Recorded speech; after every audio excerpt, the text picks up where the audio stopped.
There is one other thing that I want you to cover before you go, because I know you got to get on the dialer. But this, to me, is a very important story. Those of you who have been paying attention, there is what I do not call an anti-Semitic group. It's actually not a stop anti-Semitism group. It's actually we're pushing anti-Semitism group, because that's what they ultimately end up doing. Another Delta employee wearing a Palestinian pin is causing a stir, this time on an Atlanta to Fort Lauderdale flight. You know what's interesting about these two flights of Delta Airlines? Both of them were flown into South Florida. What a shock. And so, of course, they had somebody on the plane, one which was flying into West Palm Beach, the other into Fort Lauderdale, where we are. And sure enough, it became this whole, they're wearing a Palestinian flag. That offends me. In fact, that's a terrorist flag, Jen. They can't wear that. Forget freedom of speech, because who the hell cares, right? Hey, Delta, did you add Palestine as a new... Hey, at least they said Palestine. I thought Palestine didn't exist. I mean, this is just so ridiculous at this point, but I kind of understand it from this perspective. Now, whenever I see the Israeli flag, it makes my skin crawl. So I kind of get that. Like, I totally understand it. And when I see an Israeli flag, like, I do think of like a terrorist organization.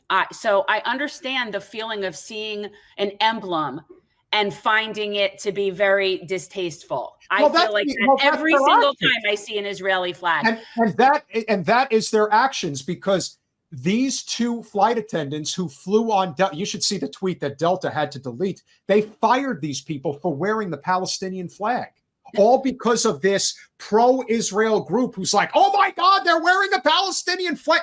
That's terrorist-like behavior. Oh, yeah. To even understand that they think that the definition of terrorism is just somebody who is a bomber. Like, that's all they think of. No. They think the definition of terrorism is someone who's a brown person and is a bomber. Well, that's true. Well, that's a whole other story. Because they don't necessarily consider white people that commit violence terrorists. So yeah, I think there's that. And that to me just speaks to an even bigger problem here. I hope, against all hope, that these flight attendants that were simply expressing, and these are Americans, they were expressing their freedom of speech rights, which they have, that they sue the hell out of the airline. Now, I will say this, if the airline has a policy wherein you cannot wear anything other than their insignia, okay, and then these people were violating that code, then they need to be like, I don't know, at least told you can't do this. Like, you could be, I don't have a problem with that if it's across the board. But if you have people wearing other types of pins and then you went after them for content, that's a different story. Also, firing them is ridiculous. And by the way, I do believe that if they would sue under that they would be able to get their jobs back and get reparations for being, I mean, you're not allowed to do that. Yeah, but this also speaks to an issue that I think you can speak well to, more so than most, whether they know it or not. And I think they do, because I think this is all about money and power. This is not about Jewish people and protecting them.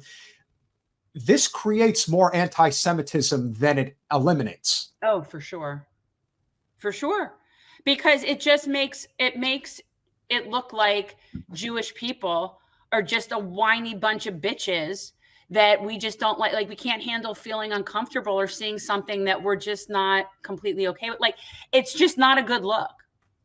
And it aligns Jewish people with violating free speech, with this idea of suppressing speech. I believe they are, Double K. I'm pretty sure that they're unionized. Most airline workers are in the CWA, so I would imagine, and this is something that Sarah Nelson, I would assume, is probably, if she hasn't already, put out a statement regarding this. But this is bad, bad. And it's such a, of all the things, like, let's just assume for a moment that there have been circumstances that people have worn certain things that they don't agree with. It's like, Wasserman Schultz goes on CNN the other day and, of course, is wearing the yellow ribbon. It's like, No, that's okay. That's acceptable. But if somebody does this, this is completely out of and bounds. here's the thing. It would be perfectly acceptable if they were wearing Israeli flags. See, that's my question. That's my question. If there were flight attendants that put on the Israeli flag, like the other day in the parking lot near my house, everyone where I go to Pilates, there was a car driving through that parking lot with the two flags in the back window, like they do for your sporty games, but the two Israeli flags hanging out their windows and driving around like the parking lot like that. And I'm just wondering if those flight attendants were wearing pins of the Israeli flag, if it would have gotten the same, because if that's the case and they just have a policy against wearing any non-airline insignia, I have no problem with that. But termination of employment seems a little severe. And what ends up happening is you get these accounts that will harass the hell out of Delta and tag them constantly and basically tell them this will not stop until you fire these people. Exactly. They're bullies. They're bullies. That's how they do everything. And that, of course, will, have to stop. But will it stop? I think it will definitely change significantly if somebody like you were having a platform the size of a federal legislator. That can make a big difference. The Delta AFA Steering Committee sent the following open letter to our leadership team demanding decisive and public action in support of Delta flight attendants. Good. Listen, you know what? Maybe some of them will walk off the job. You never know. They'll just be like, all right, you're going to do that to us? We'll leave. You guys all talking about the yellow ribbon. It's old school. The yellow ribbon always has to do with putting it out for people to return home that are serving in the military. So it's for any conflict. So it isn't just from the troops after 9/11. In fact, there's a song called Tie a Yellow Ribbon Around the Old Oak Tree, right? So like it's an old tradition that I think probably went back to like World War I or II. Like it's old. But it definitely, and yes, she is most likely wearing it in reference to the hostages that she somehow considers still being held hostage. 186,000 that we know of. Thanks, Debbie.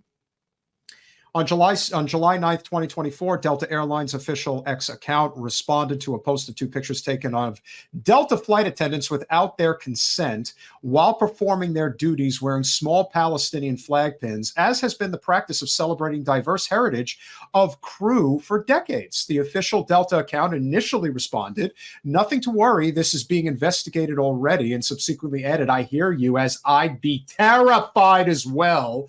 Both responses are now deleted, but it's the internet, so it never goes away.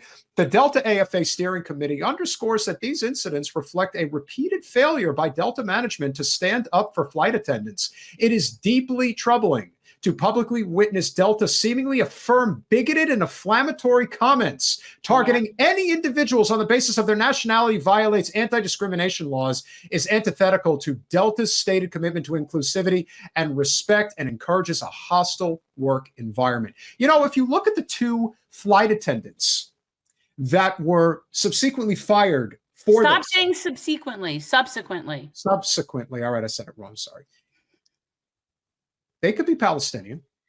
They could be Latina. They could be anything. Yeah. They could be Italian. I don't know. Yeah. What does it matter? What if they're Greek? They want a public apology. They want protection for crew members and social media moderation.